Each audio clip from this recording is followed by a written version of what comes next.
You thought I was just an IT guy, but I'm your sentence. My wife Claire announced she wanted an open marriage at my father's 62nd birthday party, right between the potato salad and my aunt's famous apple pie, just like that. No warning, no discussion, just a casual mention that she'd be sleeping with her boss, Rick, starting next week. "It's perfectly normal these days, Adam," she said, stabbing her fork into the pie like she was making a point. "Mature couples explore their options. Rick says it's the evolved way to handle relationships." I nearly choked on my beer. "Rick says? Your boss, Rick? The guy who looks like he bench presses his own ego?" Claire rolled her eyes. "Don't be crude. Rick is sophisticated.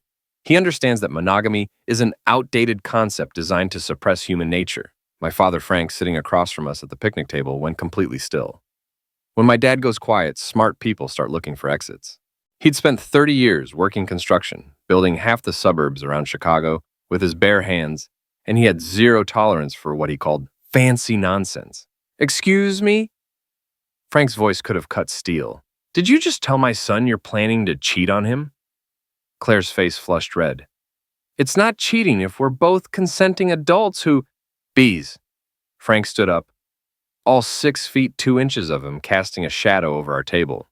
"You took vows. In a church. I was there." The whole backyard went quiet. My cousins stopped their card game. My Uncle Jerry turned down the radio. Even the neighbor's dog stopped barking. Claire tried to salvage the situation. "Frank, I understand this might seem unusual to your generation, but modern relationships require flexibility and—" "My generation?" Frank laughed, but there was no humor in it. "Honey, my generation knew the difference between commitment and convenience. We didn't dress up selfishness in fancy words and call it evolution." I should have said something. Should have defended my wife or told my father to back off. Instead, I sat there like an idiot, watching my marriage implode over dessert. Claire gathered her purse and stood up. "I don't have to listen to this backward thinking.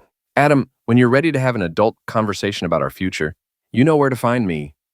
She stormed out, her heels clicking across the patio like sharp cracks. Frank sat back down and took a long pull from his beer. "Son, I've seen a lot of things in my life. Built houses for rich folks, poor folks, and everything in between. But I've never seen anyone throw away something good just because they got bored." "She's just going through something," I said, though I didn't believe it myself. "Maybe it's a midlife crisis, or maybe it's time you stopped making excuses for her." Frank's voice was gentle but firm. "That woman just disrespected you, me, and this entire family. And she did it with a smile on her face." I drove home alone that night, my mind racing. Claire and I had been married for 8 years. Sure, things had gotten routine. We both worked demanding jobs. I was an IT specialist for a mid-sized consulting firm, and she was an HR manager at a downtown office complex. We'd talked about kids, but never quite got around to it. We'd talked about a lot of things and never quite got around to them. But an open marriage? With her boss? When I got home, Claire was in the bedroom, packing a suitcase. "Going somewhere?" I asked. "Rick has a spare room at his condo. I think we both need some space to process this conversation." "Process what conversation?" "You made an announcement, Claire. That's not the same thing as having a discussion." She turned to face me, and for a moment, I saw something in her eyes I'd never seen before. Not anger or frustration, but something colder. Calculation. "Adam, I've been thinking about this for months. Our marriage has become stale. We're like roommates who occasionally have love. I want more than that. So we work on it. We go to counseling. We take a vacation. We don't just blow everything up because you've got the hots for your boss." Claire zipped up her suitcase. "This isn't just about Rick. This is about me finally being honest about what I want. I want excitement. I want passion. I want to feel alive again." "And you can't feel alive with me?" She paused at the bedroom door. "When's the last time you surprised me, Adam? When's the last time you did something spontaneous or romantic or just different?" I thought about it, really thought about it. "Last month, I brought you flowers. Gas station flowers, on your way home from work, because you forgot our anniversary." She had me there. "Claire, marriage isn't supposed to be a constant thrill ride. It's supposed to be partnership, stability, building something together." "Maybe that's enough for you," she said, "but it's not enough for me anymore." After she left, I sat in our kitchen, my kitchen now, I supposed. and tried to make sense of what had just happened. 8 years of marriage, gone, just like that. I called my business partner, Pete, figuring I needed to talk to someone who wouldn't judge me for being a complete failure as a husband. She said, "What?" Pete's voice crackled through the phone. He was probably at Murphy's Tavern, his second office. An open marriage with her boss? Jesus, Adam, that's cold even for Claire. Pete had never liked Claire. He thought she was pretentious and controlling. I'd always figured he was just being protective, the way guys are with their friends' wives. Now I wondered if he'd seen something I'd missed. Maybe she's right, I said. Maybe I did get too comfortable, too predictable. Bees, you're a good husband. You work hard, you don't cheat, you don't gamble away the mortgage money. If that's not good enough for her, that's her problem. But what if, Adam, listen to me. I've been married 3 times. Trust me when I tell you that when a woman starts talking about open marriages, the marriage is already over. She's just trying to make you the bad guy for not going along with it. I hung up and poured myself a scotch. Then another.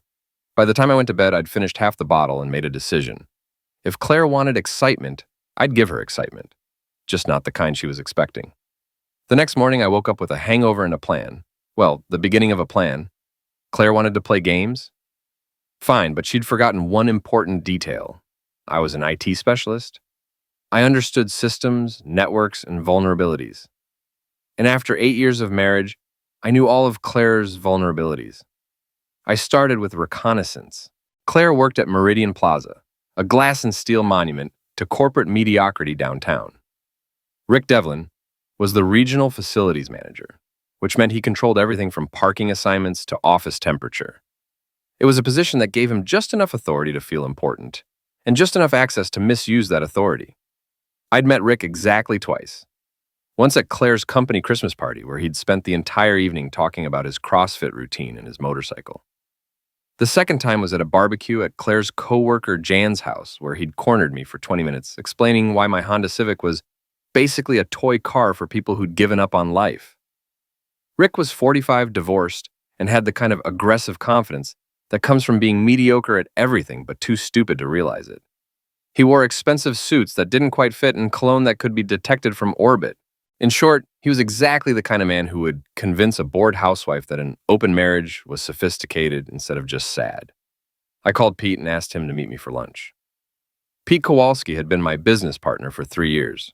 We ran a small IT consulting firm that specialized in helping local businesses upgrade their networks and security systems. Pete was streetwise in a way I'd never been, having grown up in the kind of neighborhood where you learned early that the world wasn't fair and nobody was coming to save you. "So what's the plan?" Pete asked as we sat in a booth at Tony's Deli, surrounded by the smell of pastrami and disappointment. "I want to make Rick's life interesting," I said. "Nothing illegal, nothing violent, just educational." Pete grinned. "Educational, I like that. What did you have in mind?" "Rick drives a BMW, Silver 3 Series. Parks it in the executive section of the Meridian Plaza garage every day. And BMWs have notoriously sensitive alarm systems. Very easy to trigger accidentally. Also, the paint is susceptible to certain types of adhesive materials." Pete's grin widened. "You want to mess with his car? I want to help him understand that actions have consequences." We spent the next hour planning what Pete called Operation Humble Pie. It was juvenile, sure, but sometimes juvenile is exactly what the situation calls for. That evening, I drove to Meridian Plaza and waited. Claire's Honda was still in the garage, along with Rick's BMW. At 7:30, they emerged from the elevator together, laughing about something. Claire looked happier than I'd seen her in months. They walked to Rick's car, and I watched through binoculars as Rick tried to impress Claire by opening her door with a flourish.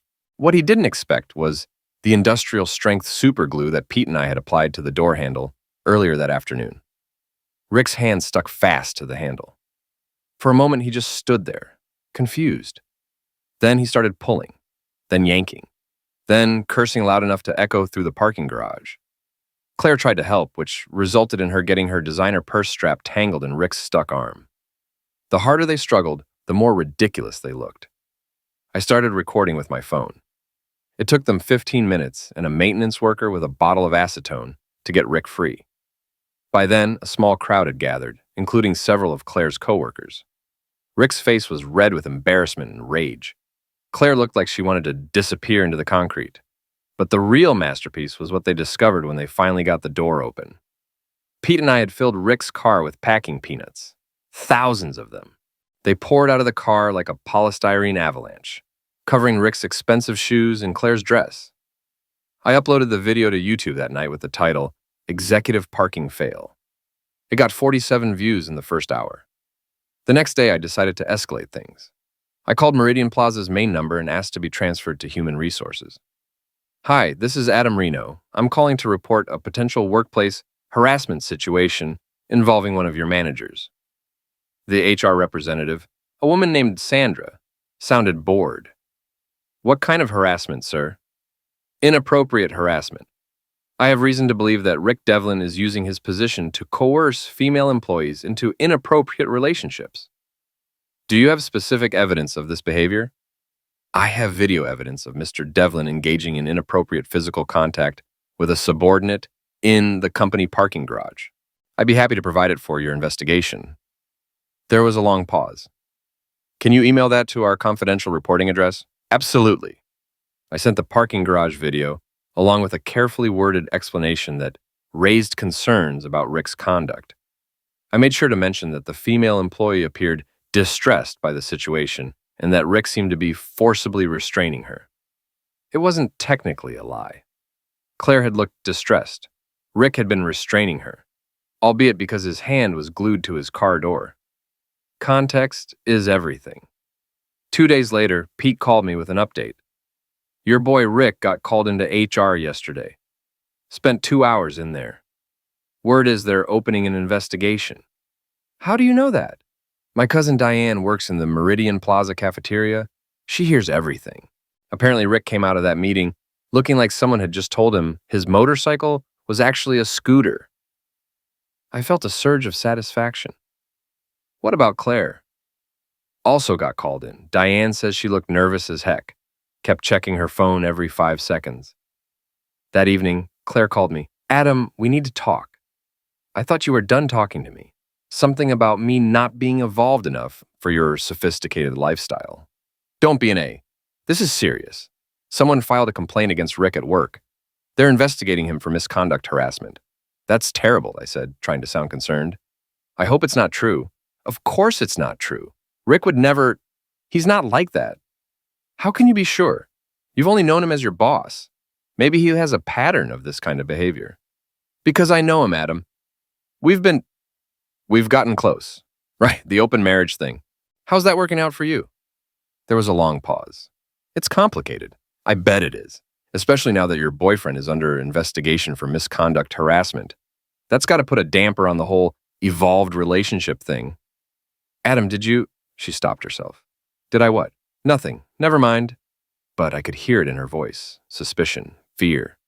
She was starting to realize that her perfect plan might have some flaws. After I hung up, I poured myself a scotch and started planning phase 2. Rick and Claire wanted to play adult games? Fine. But they were about to learn that some adults play for keeps. The HR investigation into Rick lasted exactly 1 week. Not because he was cleared of wrongdoing, but because the video evidence was deemed inconclusive, and Claire refused to cooperate with the investigation. According to Pete's cousin Diane, Claire told HR that the parking garage incident was a misunderstanding, and that she had no concerns about Rick's professional conduct. The case was closed with a note in Rick's file and a mandatory misconduct harassment training session for all managers. Rick thought he'd won. That was his first mistake. I spent the weekend doing what I did best, research. Rick Devlin wasn't just Claire's boss. He was a small-time tyrant who'd been misusing his position for years. A little digging into public records revealed 3 formal complaints filed against him in the past 2 years, all dismissed due to insufficient evidence or uncooperative witnesses. Rick had a pattern. He targeted women who needed their jobs, who couldn't afford to make waves, single mothers, recent graduates, anyone vulnerable. He'd offer career advancement in exchange for flexibility and team spirit. When they refused, their work assignments got harder, their schedules got worse, their performance reviews suffered. But Claire wasn't vulnerable. She was complicit. I found this out on Tuesday evening when I followed them to Brennan's, an upscale restaurant downtown. I sat at the bar, nursing a beer and pretending to watch the Cubs game while they had dinner 2 tables away. Their conversation was illuminating. Sandra in HR is still asking questions, Rick said, cutting into his steak. She wants to know why you changed your story. I told her the truth, Claire replied, that the whole thing was blown out of proportion. But she's not buying it. She thinks we're involved. So what if we are? There's no company policy against relationships between managers and employees from different departments. Rick leaned forward, lowering his voice. There is if one of those employees is married and filing false harassment reports to cover it up. I nearly dropped my beer. False harassment reports? That wasn't false, Claire said. Someone really did file a complaint against you. We just interpreted the situation differently than intended. Claire, if anyone finds out that you helped me dismiss legitimate complaints by making it look like this was all about our relationship, we're both screwed. No one's going to find out. The other women won't come forward now. They'll assume I'm protecting you because we're sleeping together, which makes their word against ours. Rick smiled. You're smarter than I gave you credit for. I learned from the best. I sat there, processing what I'd just heard. This wasn't just about an affair or an open marriage. Rick had been inappropriately harassing women at work, and Claire had helped him cover it up by making herself look like a willing participant instead of another victim. Except she wasn't a victim. She was an accomplice.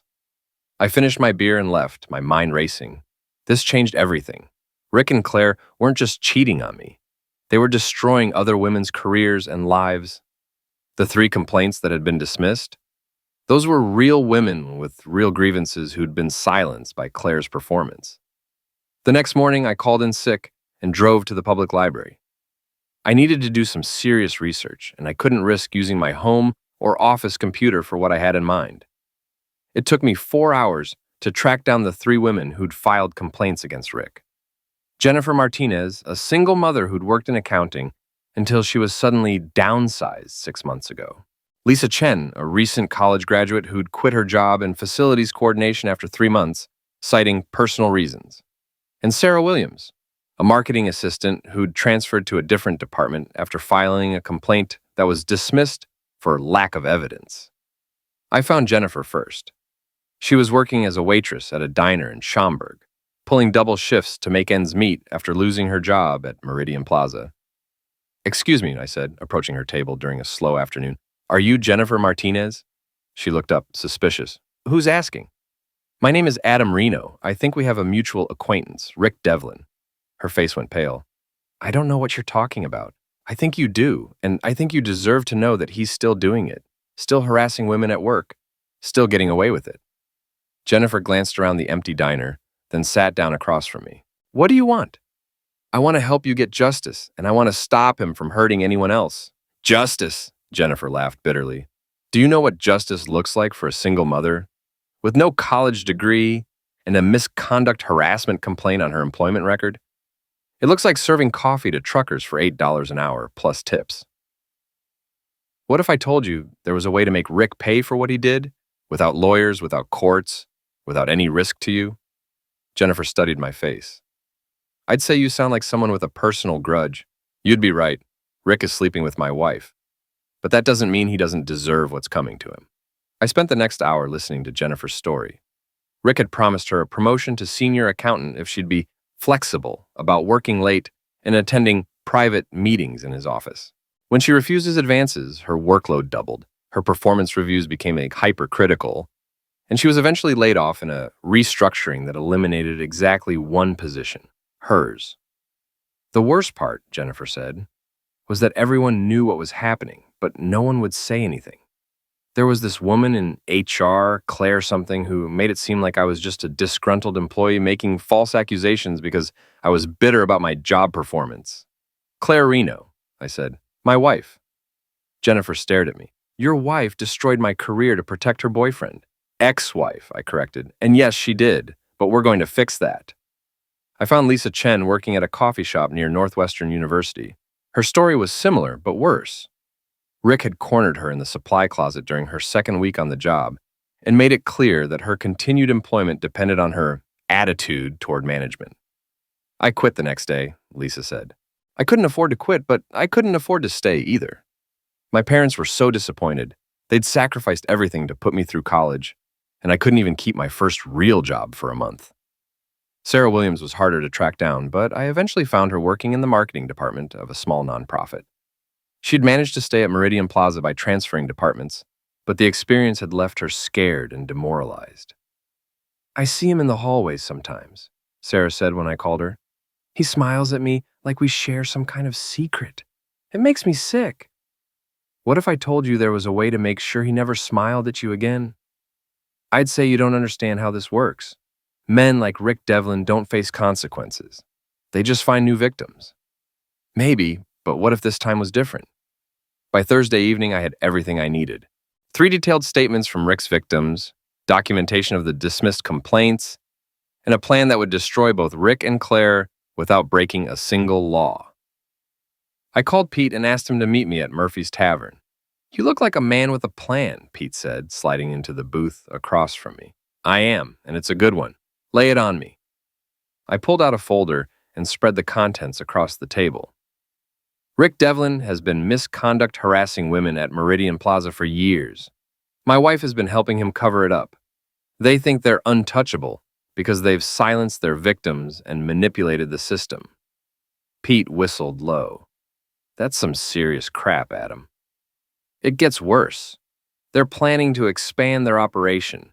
Rick just got promoted to regional manager, which means he'll have authority over 3 other office buildings.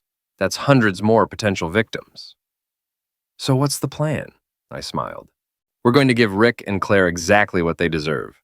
Public humiliation, career destruction, and a front row seat to watch their perfect little scheme collapse." "I'm listening." "Tomorrow is Friday. Meridian Plaza is hosting their annual company picnic in Grant Park. All employees, all managers, all the corporate executives from the home office. Rick is supposed to give a presentation about workplace excellence and professional conduct." Pete grinned. And he's going to give a very different presentation than he planned." The Meridian Plaza Company picnic was everything I'd expected. Forced corporate fun with a side of passive-aggressive networking. Employees clustered in uncomfortable groups, making small talk while keeping one eye on their supervisors. Management worked the crowd with practiced smiles and firm handshakes, pretending they remembered everyone's names. Rick held court near the main pavilion, surrounded by junior employees who laughed too hard at his jokes and nodded enthusiastically at his observations about market trends. He was wearing khakis and a polo shirt that probably cost more than Jennifer Martinez made in a week at the diner. Claire stood beside him, playing the role of supportive colleague perfectly. She'd dressed down for the occasion, jeans and a blouse instead of her usual business attire, but she still managed to look like she was slumming it with the common folk. I watched them from across the park, sitting at a picnic table with Pete and a laptop computer. We'd spent the morning setting up what Pete called the world's most educational PowerPoint presentation. "You sure about this?" Pete asked, adjusting the portable projector we'd hidden behind a tree. "Once we start this thing, there's no going back." "I'm sure." At 2 p.m., Rick took the makeshift stage to deliver his presentation on excellence in leadership, building a culture of respect and professionalism. The irony was so thick you could cut it with a knife. "Ladies and gentlemen," Rick began, his voice carrying across the park through the rented sound system, "I want to talk to you today about what it means to be a leader in the modern workplace." That was my cue. I pressed a button on my laptop and Rick's prepared PowerPoint presentation disappeared from the projection screen behind him. In its place appeared a single slide with large, bold text, "Excellence in Leadership, the Rick Devlin Method." Rick glanced back at the screen, confused. He tapped his presentation remote, but nothing happened. "Technical difficulties," he said with a forced laugh. "Let me just..." The next slide appeared. Step 1. Identify vulnerable targets. A murmur went through the crowd. Rick's face went pale. "This isn't my presentation," he said, looking around frantically. "Someone's hacked into the system. Step 2. Use your position to coerce improper favors." The murmur became a buzz of shocked conversation. Rick abandoned his remote and started walking toward the projection equipment, but Pete had hidden it well. Step 3. Silence victims through intimidation and retaliation. Rick found the projector and started yanking cables, but the damage was done. The entire company was staring at the screen, reading words that perfectly described Rick's method of operation. But I wasn't finished. The final slide appeared. Case studies in excellence, followed by detailed summaries of Jennifer Martinez's, Lisa Chen's, and Sarah Williams' experiences. Names, dates, specific incidents, and documentation of how each complaint had been dismissed or ignored. Rick finally managed to disconnect the projector, but it was too late. 300 Meridian Plaza employees had just learned that their facilities manager was a serial manipulator, and their HR department was complicit in covering it up. The crowd was buzzing with shocked conversation. Several people were already pulling out their phones, taking pictures of the blank screen and typing furiously. Claire pushed through the crowd toward Rick, her face a mask of panic and rage. I couldn't hear what she was saying, but her body language suggested it wasn't supportive. Rick grabbed the microphone. "Ladies and gentlemen, what you just saw was a malicious attack by a disgruntled former employee. These allegations are completely false and, no, they're not." The voice came from the back of the crowd. Jennifer Martinez stepped forward, wearing her diner uniform because she'd come straight from her shift.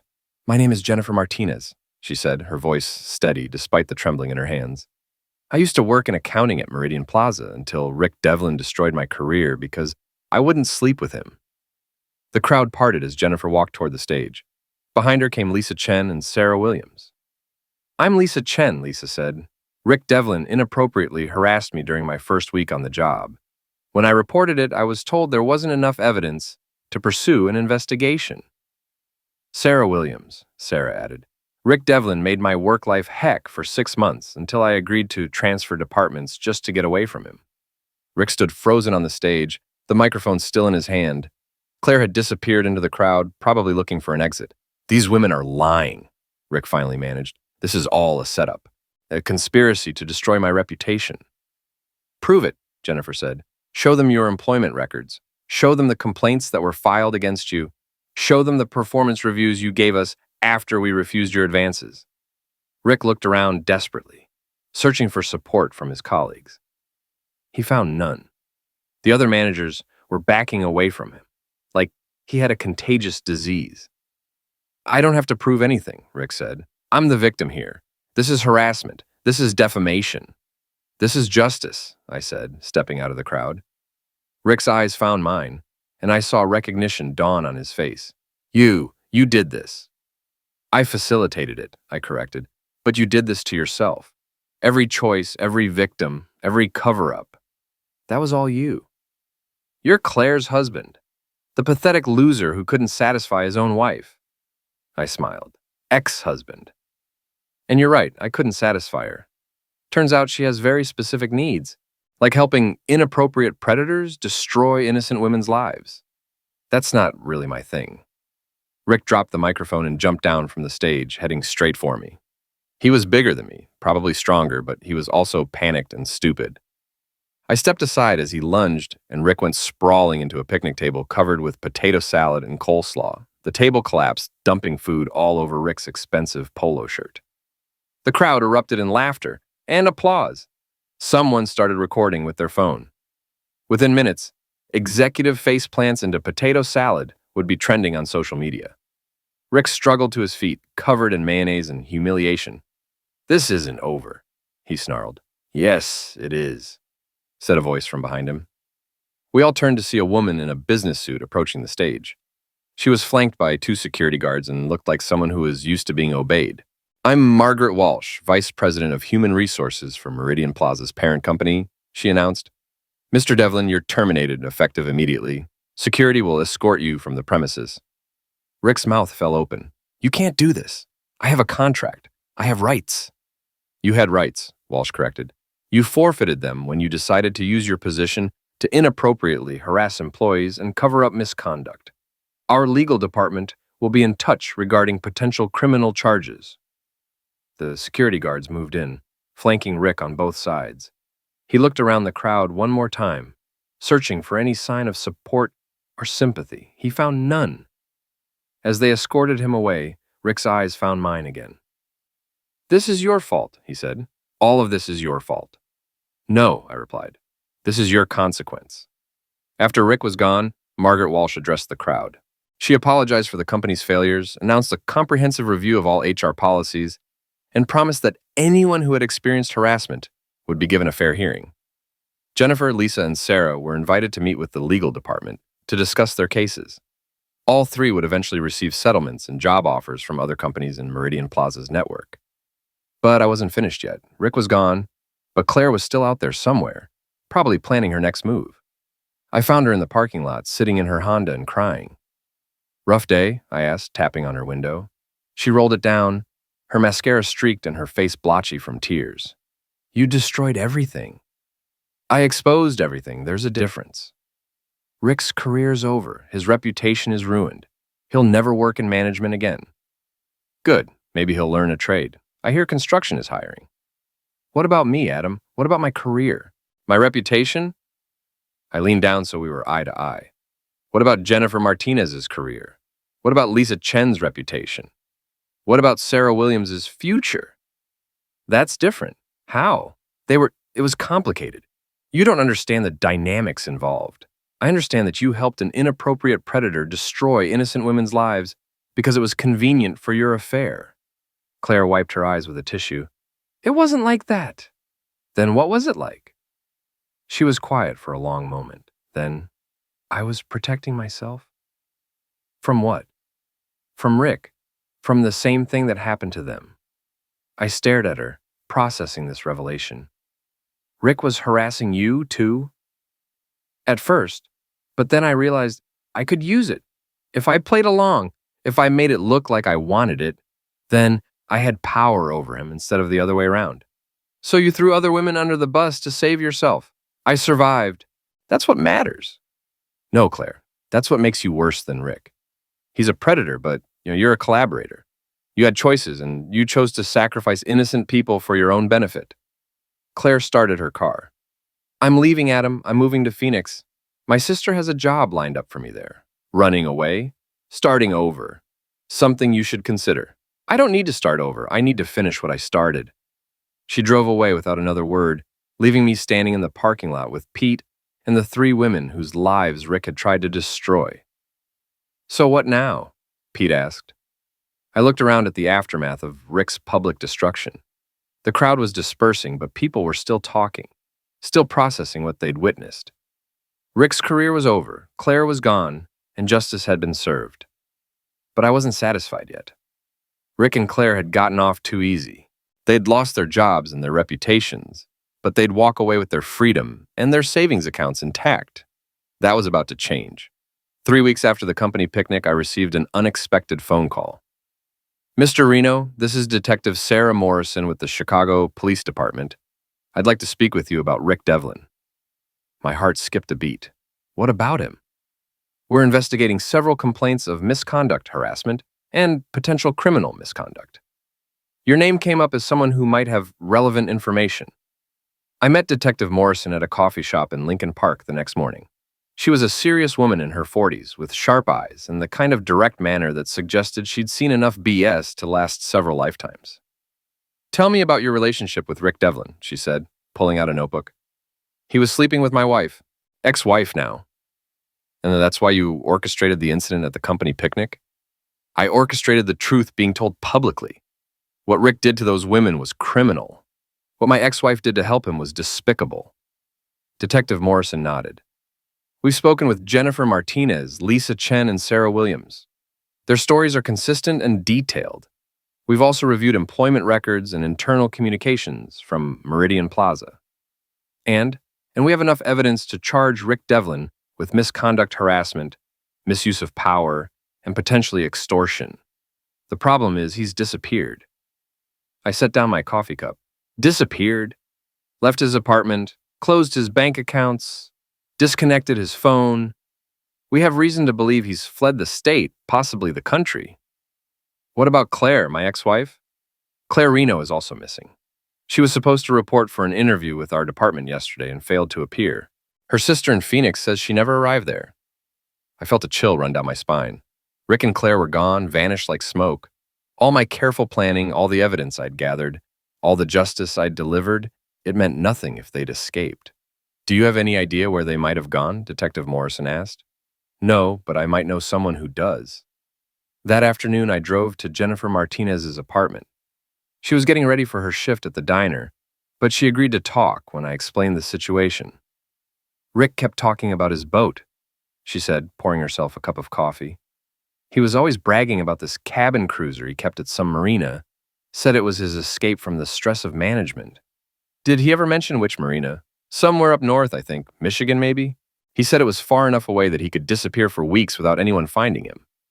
I called Detective Morrison with the information, then spent the evening researching marinas in Michigan. There were dozens of them along the coast, from small fishing harbors to massive yacht clubs. Finding Rick's boat would be like looking for a needle in a haystack. But I had an advantage. I knew Rick's ego. Rick Devlin wasn't the kind of man who'd hide in some rundown fishing village. He'd want luxury, comfort, and the ability to impress people with his wealth. That narrowed the search considerably. I spent 2 days calling upscale marinas, pretending to be an old friend trying to reconnect with Rick. On the third try, I hit pay dirt. "Oh, you mean Rick with the Meridian Dream?" the marina attendant said. "Yeah, he's been here about a week. Slip 47. Nice boat, but he's kind of an a-hole, you know?"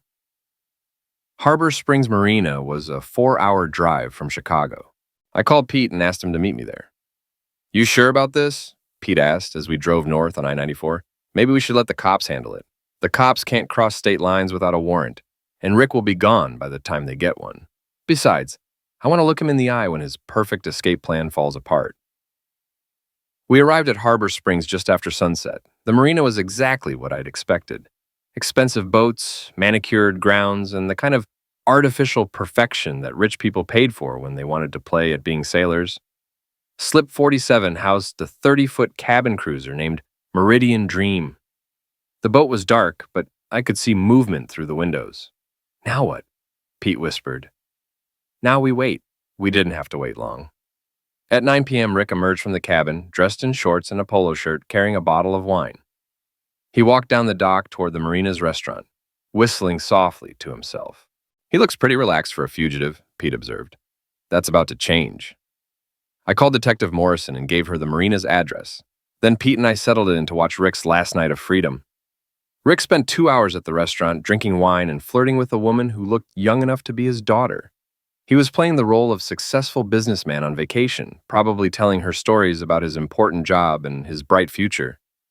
When he finally returned to his boat, he wasn't alone. The young woman, a college-aged blonde in a sundress, followed him down the dock, giggling at something he'd said. "Jesus," Pete muttered. "The guy never learns." I watched through binoculars as Rick led the woman onto his boat. Through the cabin windows, I could see him pouring more wine, making expansive gestures as he told what were probably elaborate lies about his life and career. That's when I noticed the second figure moving around in the cabin. Someone else was on that boat. Claire. She appeared in the window for just a moment, long enough for me to recognize her silhouette. Then she disappeared again, probably hiding in the bedroom while Rick entertained his new victim. My phone buzzed with a text message. "Police ETA 30 minutes. Stay back and observe only. Do not engage." 30 minutes was too long. Rick was already making his move on the young woman, and Claire was somewhere on that boat, probably planning their next escape route. I made a decision that Pete would later describe as stupid but effective. I walked down the dock to slip 47 and knocked on the cabin door. "Rick, it's Adam Reno. We need to talk." The sounds from inside the cabin stopped abruptly. I could hear whispered conversation, then footsteps.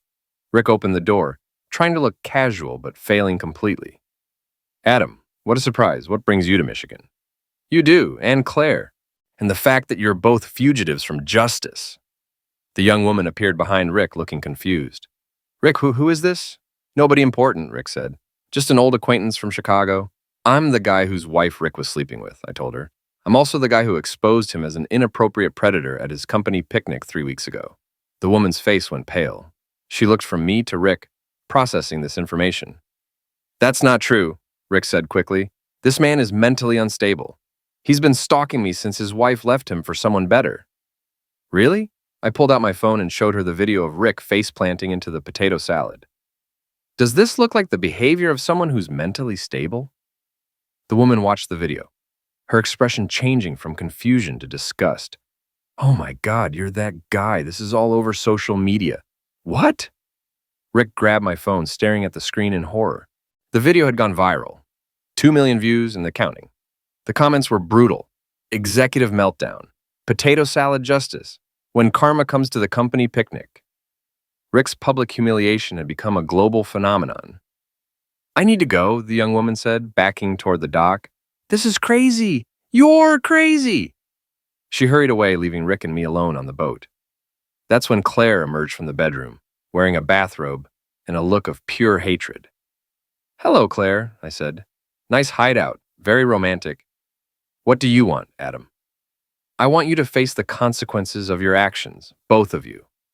Rick stepped between us, trying to regain control of the situation.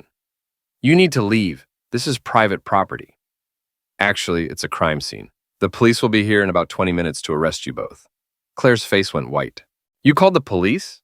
Detective Morrison is very interested in talking to you about your role in covering up Rick's harassment of those women. Turns out obstruction of justice is a felony. Rick grabbed my arm. You son of a witch. You've destroyed everything. No, Rick, you destroyed everything.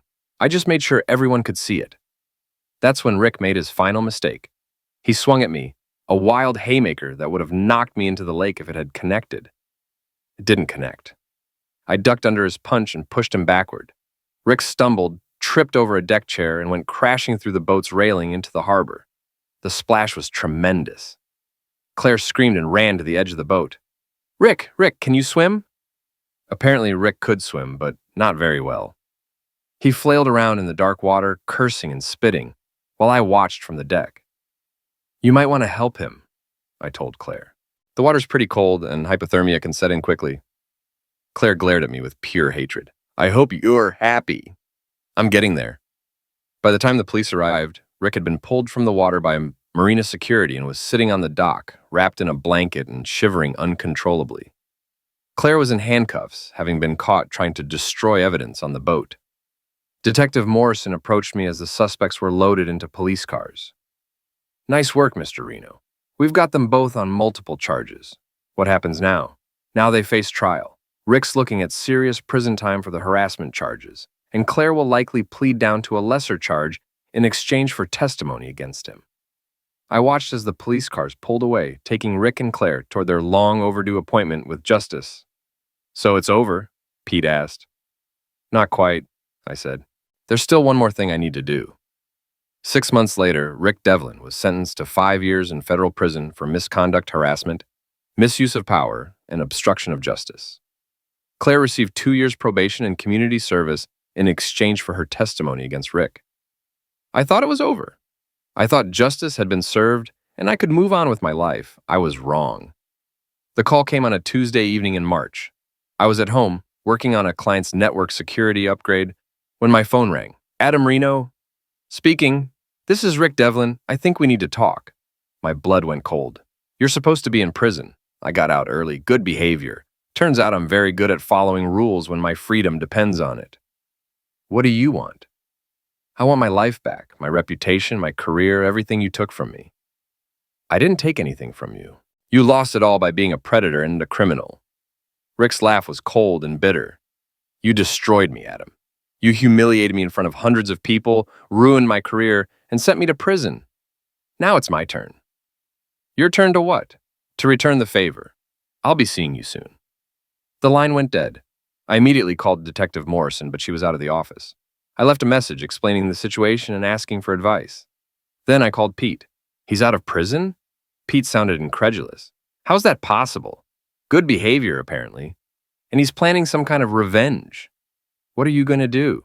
I'm going to be ready for him. I spent the next 3 days preparing.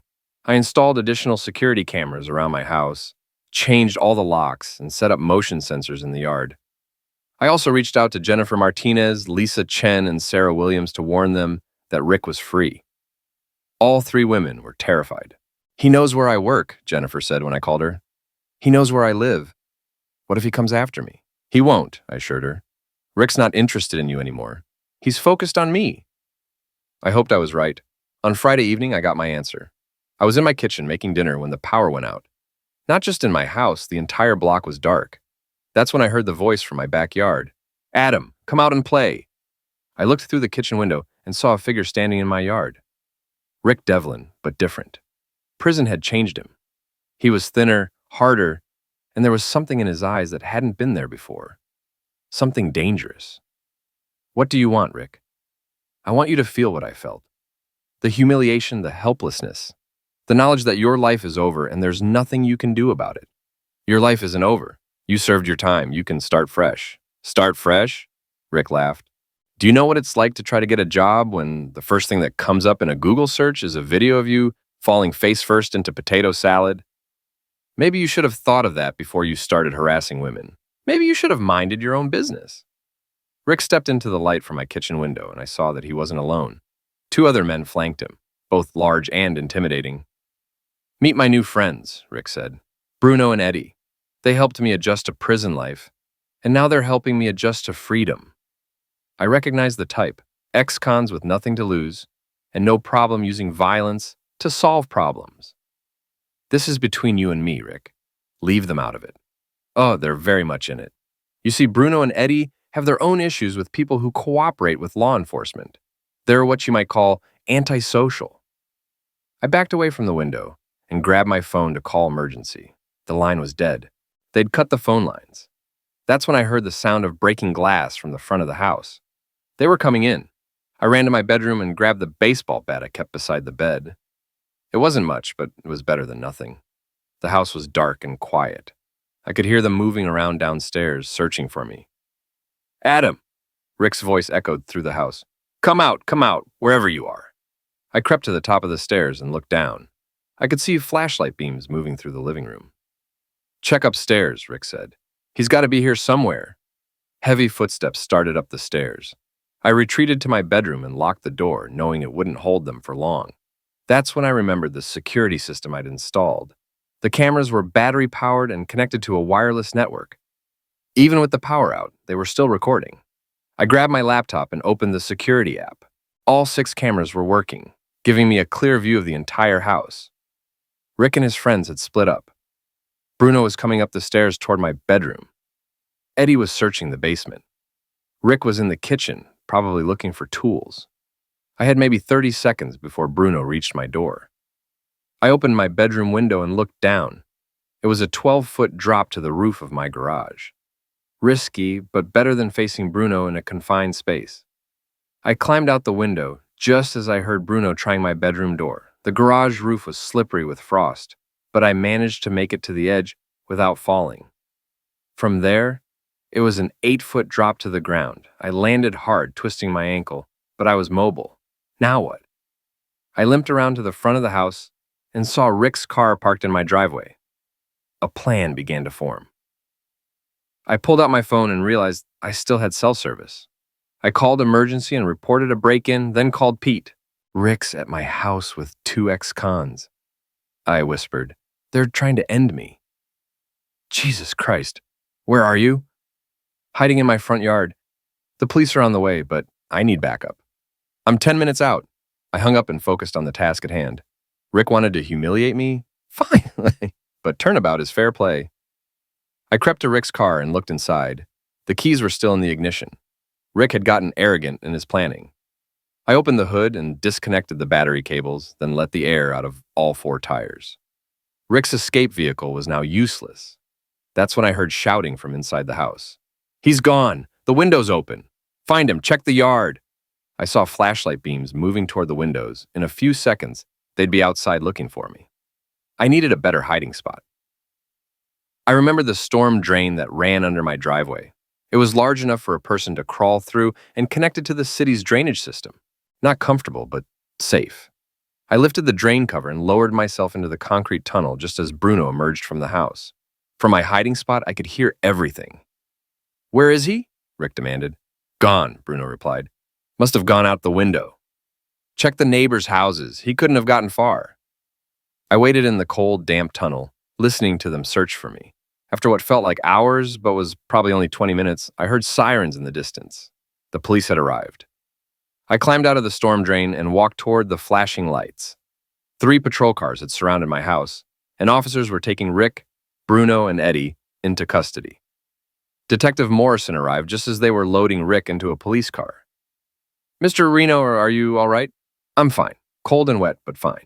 What happened here? I explained the evening's events while paramedics checked my twisted ankle. Rick had violated his parole by leaving the state.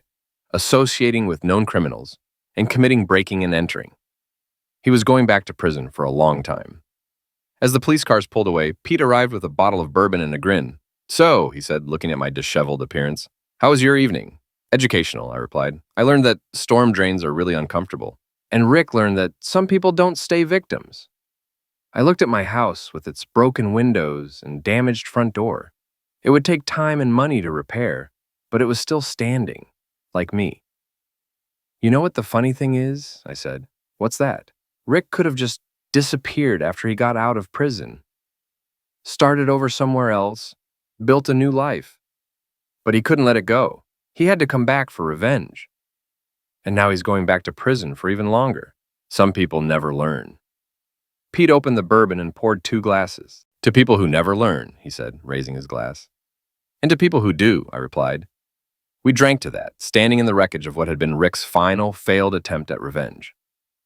6 months later, Rick was sentenced to an additional 10 years in prison for parole violation, breaking and entering, and conspiracy. Bruno and Eddie received 5 years each. Claire had moved to California and was working as a receptionist at a dental office. She sent me a letter apologizing for everything that had happened and asking for forgiveness. I never replied. Jennifer Martinez got her job back at Meridian Plaza, along with a promotion and a significant raise. Lisa Chen was hired by a tech startup and was thriving in her new role. Sarah Williams had been promoted to marketing director and was engaged to a nice guy from accounting. As for me, I sold my house and bought a smaller place across town. Pete and I expanded our IT consulting business, specializing in cybersecurity for small companies. Business was good. I never married again, but I dated occasionally. I'd learned to be more careful about the people I let into my life, more aware of the signs that someone might not be who they pretended to be. The whole experience had taught me something important. Justice isn't something that happens to you. It's something you make happen. Sometimes the system works, and sometimes you have to work the system. Rick Devlin had thought he could destroy people's lives without consequences. He'd thought his position and his connections made him untouchable. He was wrong. Some people learn from their mistakes. Others repeat them until they destroy themselves. Rick had chosen destruction. I had chosen justice. In the end, that made all the difference.